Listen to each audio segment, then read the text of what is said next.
the equipment I needed, the uniform, the tent, the flashlight, the knife. I don't know if they allow knives in Boy Scouts now, but they did then. It was really cool to have like a hunting knife. And a sleeping bag, and of course I wanted to go camping. Well, another guy in the Boy Scouts said, okay, let's do that. We go out to Proctor Valley.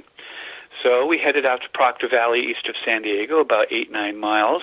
We set up our Boy Scout pup tent, official one, and our stuff was outside. And you're talking about semi-arid desert here. So there really aren't any trees to speak of. It's all dirt roads and sand and churros cactuses and some scrub brush kind of place.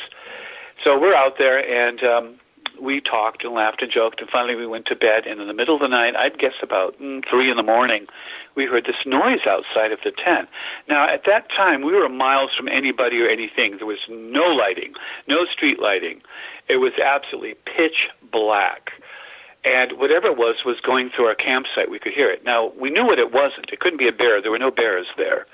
So it left, it might have been a coyote. It could have been a bobcat. They were there, but very rare. And whatever this was, it stayed. It didn't go away in a hurry. And we both looked at each other. Neither of us said a word, brave men that we were. And you would have thought one of us would have grabbed our hunting knife, opened the flap of the tent, and walked out to check things out with our flashlight, Boy Scout issue. But no, we didn't leave that tent until sunrise. And then we got out, and our campground was completely messed up. But there were no footprints. The ground had been too hard there. There was no footprints of a coyote or a bobcat. Neither had we heard any noises that you might associate with them either. But the place was a complete disaster, and everything was shredded except our tent. We were not touched. So it was a spooky experience. It scared us, obviously, because we were only about 12 years old. And we decided that was that, and our parents came and took us back to town. And the next week at school, I was talking about this, and someone said to me, I wonder if it was the Proctor Valley Monster. I had never heard of it because I had just moved to Chula Vista from the East Coast here, and I thought, what in the heck are you talking about? And they said the Proctor Valley Monster, that area is known for it. So Proctor Valley Road is supposed to be haunted. I go, you're not kidding me.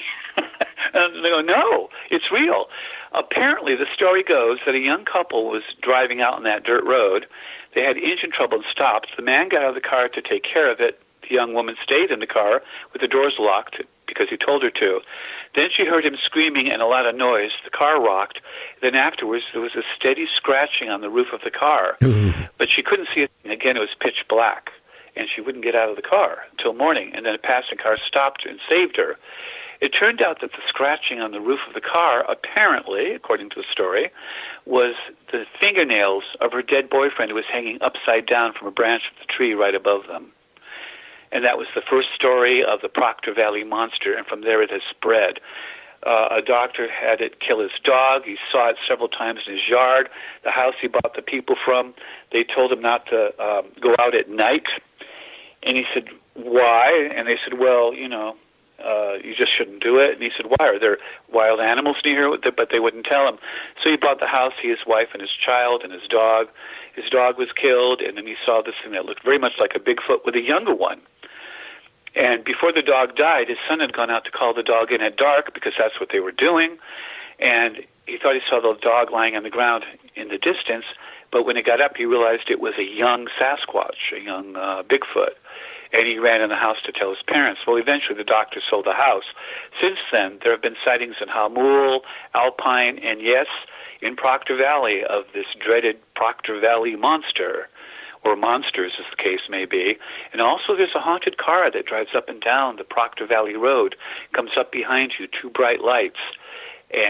But when you stop, like to confront them or something, there's no lights behind you. It's just in the mirrors. So I apparently had sort of a brush-in with the Proctor Valley Monster. It sounds like it. Wow.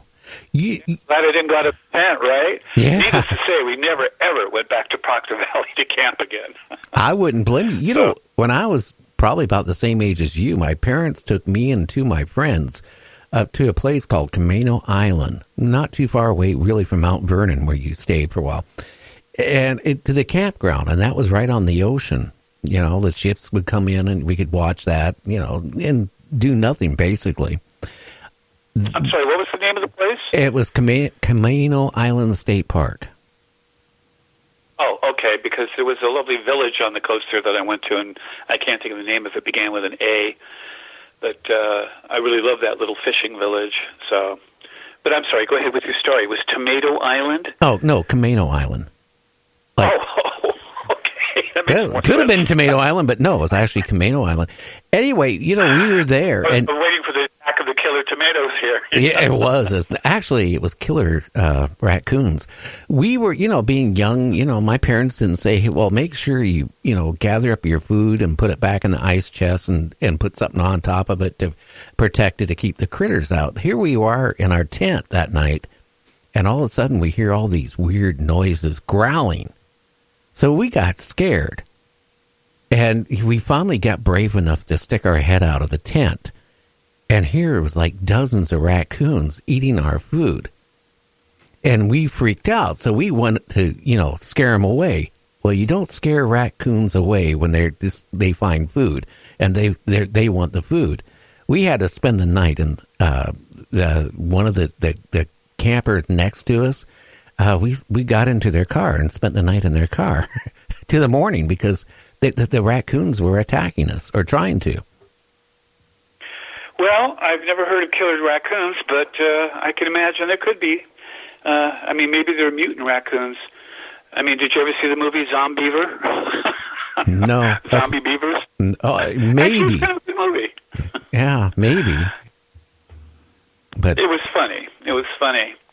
So you're not afraid of sitting in the studio alone? Are you alone there? Do you have a spouse or anybody else there? I have 8 children. 4 of them are moved back home. And I'm in my studio with, I don't know if you've seen the pictures. I couldn't resist this year. I went and got these mannequins. One's a skeleton with a sword. I saw that. Yeah, I saw that. Yeah, and then I got another one, and then I got another one, and then I got a skeleton, and then I put a zombie face on it. One of the Walking Dead zombie faces. I got, and I'm in here at night. But I can tell you what I did wrong, James. I wish I would have listened to James. The one skeleton, dressed as Skeletor, I snuck it into the bedroom the other night while my wife was sleeping. Now, she has to get up at 4:30 in the morning to go to work. I can tell you the neighbors, which we have neighbors probably a couple thousand feet away from us, probably heard her screaming because she woke up and here's this skeleton 7 feet tall with a sword over her head. She didn't like that. Well, I'm sorry, but how would you ever have thought that your wife would have liked that? Happy anniversary, darling. Yeah. I can't imagine doing that to my wife. She would have killed me. She would have taken that sword and run me through. There would have been no doubt in my mind I would have been a dead man. Is your wife very petite and small? She's like 5'2". I'm almost 6 foot. So, yeah, she's petite, and she didn't like it. She, just barely talking to me now. Of course, and that surprised you. Then my wife didn't like the skeleton hanging over her head with a sword in his hands. It's like, who would? Well, then I took the other mannequin last night. Okay, and it was a toss-up of putting the skeleton. I should have used the skeleton. It's a full-size skeleton, and somebody I know from The Walking Dead sent me one of their masks they use, and I have that on the skeleton, so it's really creepy and scary. I was debating on putting that in, sneaking out of the bed, like at 4 o'clock and go in the studio and have this skeleton laying next to her with the arm, around her. I was going to do that, but then I decided, no, I'll do this other, sorcerer one. She just looked at that and she goes, that's not funny at all. She didn't even, it was no nothing there. She probably was prepared, but if I would have used the skeleton, I got a funny feeling she would have woke up and seen that scary face, of all the blood and the hair every which way. She would have freaked out. I just blew it though. Does she ever get even with you? Or how often do you do this sort of thing to her? Not very often. I'm not that stupid. I just wait. Well, I don't know. Doing it once is kind of stupid to me. I mean, I'm sorry, but if I had been in that bed and saw something like that and realized later it was a practical joke, I would have been gunning for you. I mean, I would have been gunning for you. Well, put it this way: she hasn't just get even, you know. So she hasn't. But said, yeah, I mean, has she ever pulled a practical joke on you, or is it strictly one-sided and terribly horrible? She doesn't have a sense of humor. That's why I did it. I mean, seriously, she has. And you thought that would give her one? I don't know what I thought it would give her, but I can tell you this. I mean, could you imagine? You get up at 4:30. You're not awake, and you see somebody with a sword over you. What would you think? I mean, she was half awake. I mean, I would think I was about to die. That's what I would think. And then when I realized it was a terrible practical joke, then I would think, you're about to die. Well, it's also interesting. She runs for a major computer company. It contracts out to Boeing aircraft. And she runs a computer service center for them. And, naturally, she's telling her employees, which are all guys, naturally, what I did. And you know what? Not one of the guys stuck up for me. They were saying things like, hey, I would get a divorce if I was you.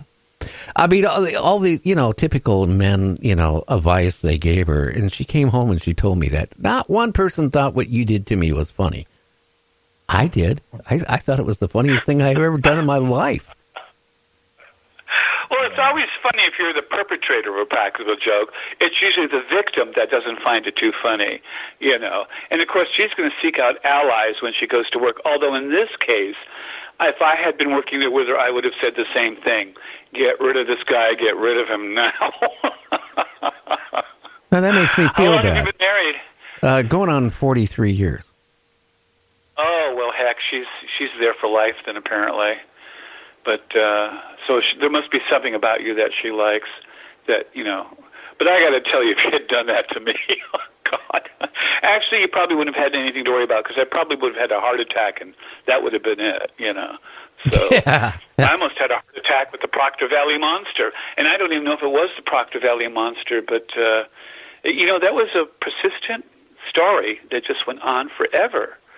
And I even asked a cop about it one time, and because it was his beat, and sort of. And he says, well, there's definitely something out here because we've just had too many people call in about it. I said, have you ever seen anything? He says, no. He says, I haven't, but I've only been here about 9 months. And I said, well, good luck, So I don't know. I never did see the cop after that, so I don't know if he got eaten, got stolen, or if he quit his job and moved to L.A. or something. But, yeah, the Proctor... San Diego, oddly enough, has a few horror stories about it. It's got the old haunted Whaley House, which I went to one time. Well, I tell you what, we got to go on break. Do you want to hang around for about 10 minutes after the break, and maybe you can tell us a little bit more? Sure, if you like. Okay, why don't we do that? James, is that okay with you? Yeah, sure. You have to agree with me. I'm the host. Anyway, we'll be back in about 2.5 minutes, and we'll talk a little bit more Halloween scary stuff. You're listening to Night Dreams Talk Radio After Dark with me, Gary, and we'll be back right after this.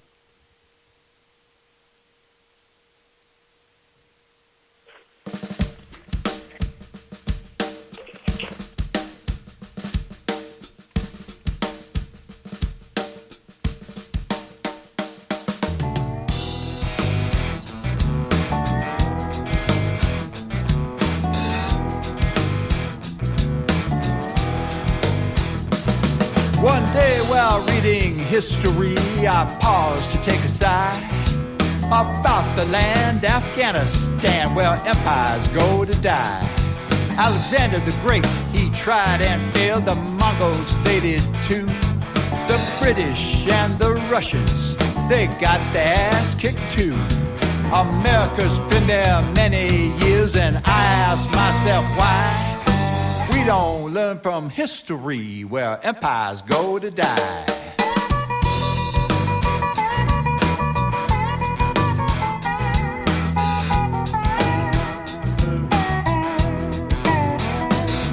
They say it's terrorism, that's political malarkey. just follow